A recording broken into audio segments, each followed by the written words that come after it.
Good morning, beautiful people. For today's vlog, magluluto tayo ng beef stew. So, ito yung ating chuck beef, guys. I-defrost natin ito kasi frozen ito, guys. Nabili ko yesterday and I put in the freezer. And it's about time to defrost our chuck beef before we start, okay? So, since na-defrost na natin ang ating chuck beef, we are going to slice this, guys. And then, yes, just follow what I did.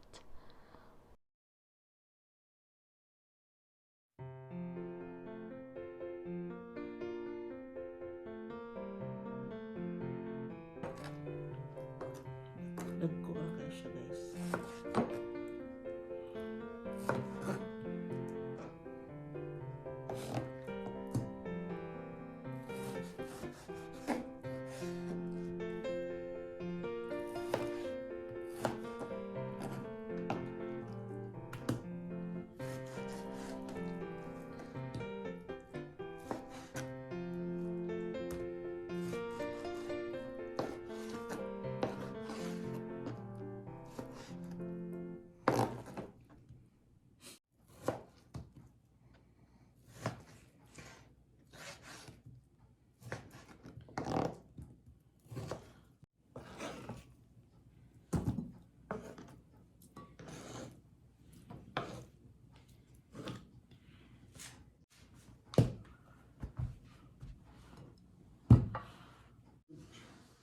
So, I have added, guys, all-purpose flour, 1 tablespoon.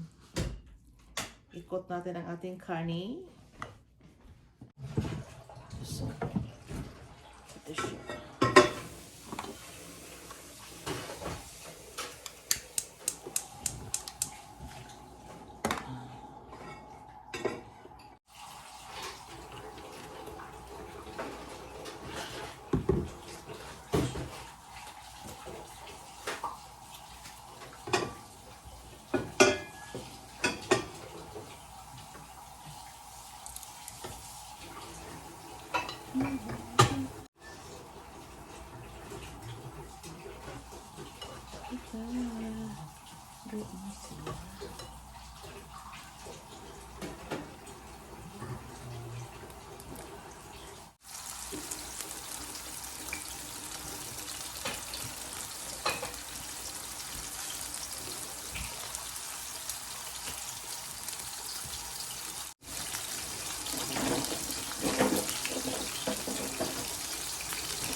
We will transfer this in our cooking pot.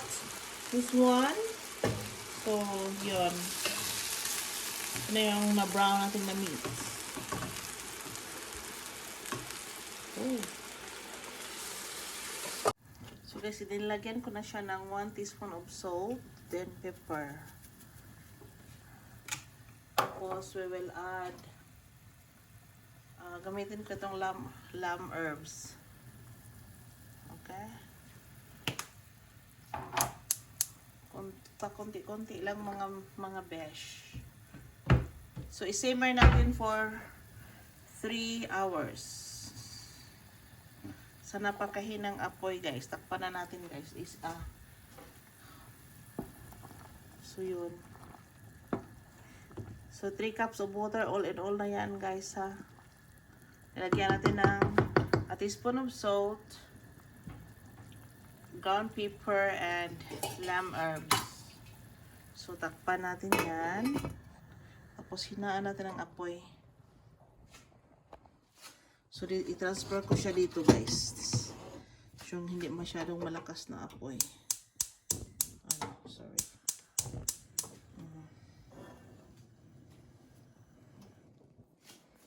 Yun ang apoy niya, guys, for 3 hours.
Ito, guys, hindi ko na siya lagyan ng listensinyo kasi madali itong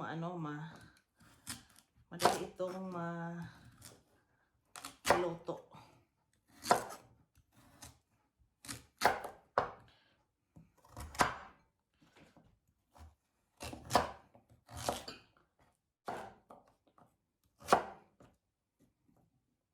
So this is our sweet potatoes, our onion and garlic, our potatoes, our celery, and our carrots. So, bigyan natin ng konting oil, guys. Oil.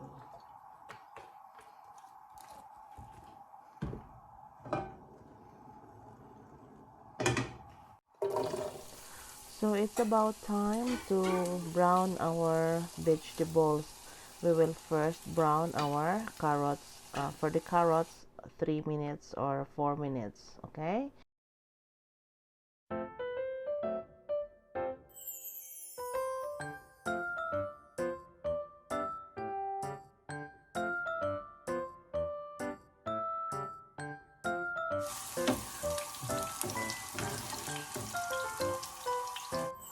Potatoes.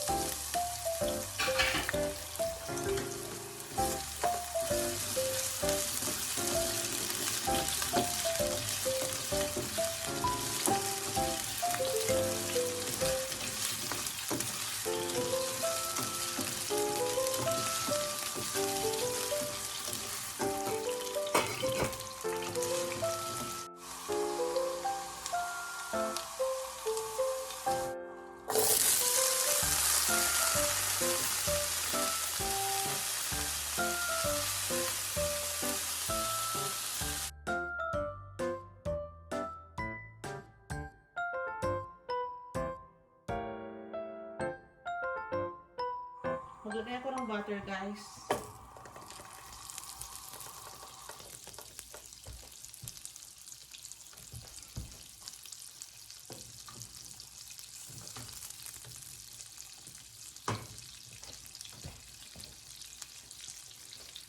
Well, slowly melting ang ating butter. Ilagay natin ang ating garlic para mag-aromatic siya.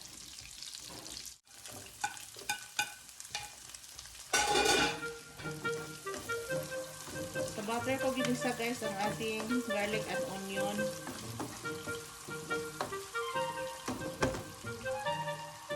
Ilagay din natin ang ating celery.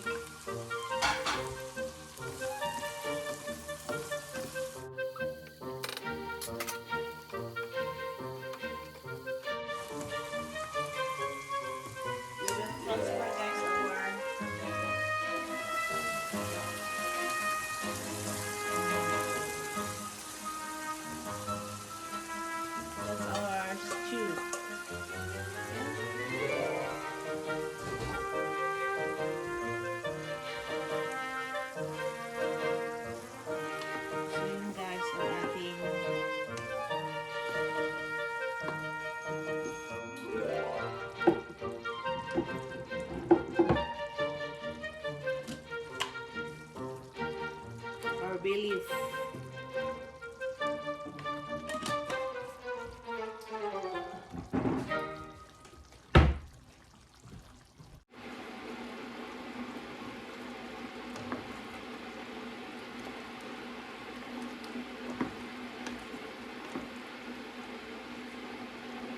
Maglagay tayo, guys, ng additional 1 cup of water para sa ating vegetable mag-tender.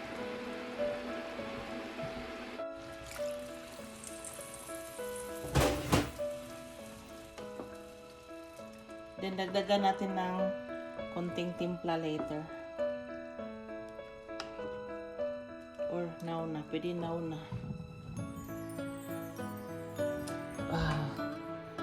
Lagyan natin ng worcestershire sauce. Oyster sauce.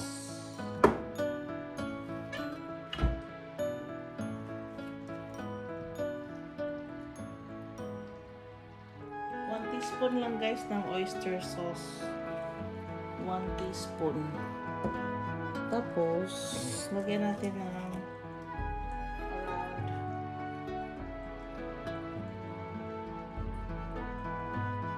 half tablespoon ng soy sauce. 1 teaspoon ng worcestershire sauce. So, worcestershire sauce.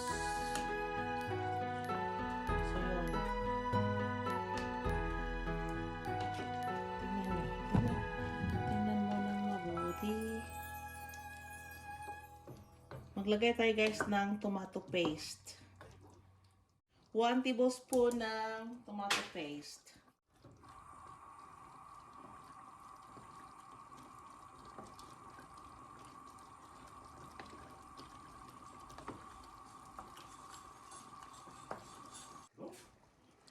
Maybe the signal.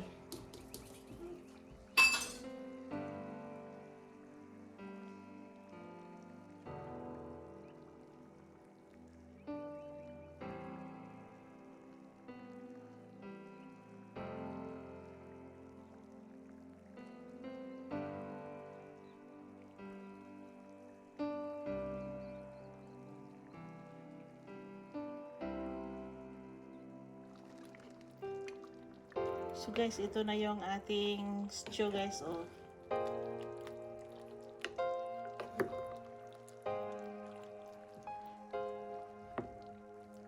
Napakasarap nito, guys. Very yummy ito. So, parang ang ating vegetables, kunti pa natin siya. Exactly 3 hours siya, guys. So, at 3:30, luto na siya. Luto na yung ating karne, tender na, ang ating nalang vegetables, guys, ang ating hinihintay. So, this is our beef stew.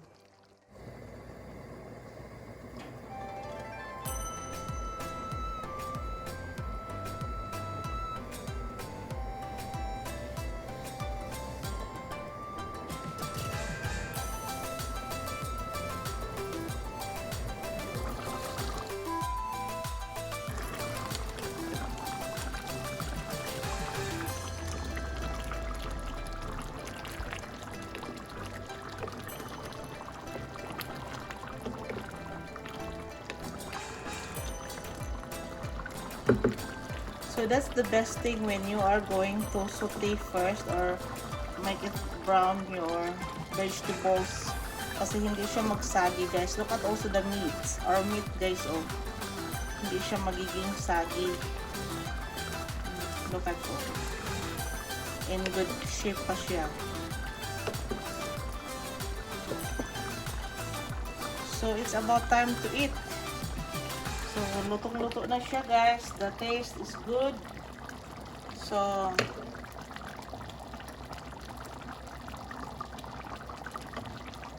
tikman ko siya. This is our beef stew. Our final product. So thank you for watching, everyone. And if you haven't subscribed yet to Tess Home, please do subscribe. Press nyo na rin, guys, ang notification bell para updated kayo sa susunod kong mga video. I hope you will try this in your own kitchen and I wish you learned something out of my cooking. See you on my next videos. Thank you for watching.